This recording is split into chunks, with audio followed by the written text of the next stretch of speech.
toita sei kuti vanhu vawana mweya mutsvene? Because what we miss now is the Holy Spirit in us. You can see kuti our behavior haisi kukoresponda nemabasa emweya mutsvene anotaura. Even church yatinoona mubhuku ramabasa aapostoli, vanhu vana mweya mutsvene, zvavaiita our behavior hazisi kuratidza kuti mweya mutsvene tinaye. Chechi yedu yesocial entertainment yekudya nekumwa iyi ndomaprograms ari kumazuva, kudya nekumwa, madhina, maouting evarume nechi ndozvatiri kuswera tichida.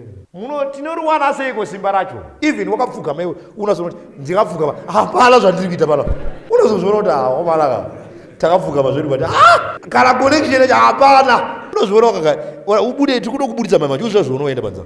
Aiwa uri kutambudzika kuti hakuna chinhu chinoitika iwe wakarara muzvinhu zviri spiritual. Panoda commitment comrades, kuti tiwane revival yatiri kuda, tiwane simba ratiri kuda, pachada commitment yenyu wana baba nana mai, vakomana nevasikana. Hapasoda kutambwa ba. Saka nawo tinenge tine bunch of men. Sabata kana rakapera vanorara mudzimba nemadzimai, Sunday vanomukira kubhora, ndio vanhu vada kurohwa nemadhimoni ari kuonekwa mubhuku raRevelation paBattle of Armageddon.